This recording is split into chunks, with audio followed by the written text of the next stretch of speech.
Can. Əpəcidir.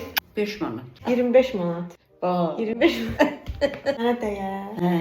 Yox, nə deyər? 3 manat 50. Məncə 15 manat. 75 manat. Yalan deyil. Pulum olsa alaram.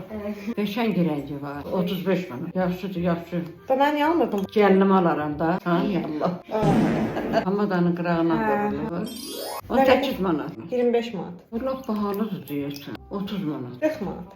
Anam sana qurban, yaxşıdır. Nə üçündür? Dodağa vururlar. Qələmlə də 4 qıram. Bəzirlər. Aha. Hadi canına sağlıq. 35 manat. 25 manat. Parlaq eləyir də. Aha, sən- 40-a verərəm. 45, 50, 55, 60, 70, 80. Nə danışırsan? 85 manat. Parlaqdırsa da dəyəri var. Yalan demə, düzünü deyirəm də, yalan. Valla qəşəngdir. 85 manat bahadır da məncə. Bahadır da, əlbəttə bahadır. Bu lap qəşəng. 40 manat. Oxarı 80 manat. 85 manat. Bahadır axı. Baha olmaz. Parlaqlıdır. 85 manatlıq sifətim var mənim. Gözəlsən ki, onu da qıranda laf gözəlləşir. Əlimdəki ən bahalı maldır. 130. 135. Yaxşıdır. Hı, yaxşıdır. 135. Pulu olana yaxşıdır. Olmayan otun otdadır.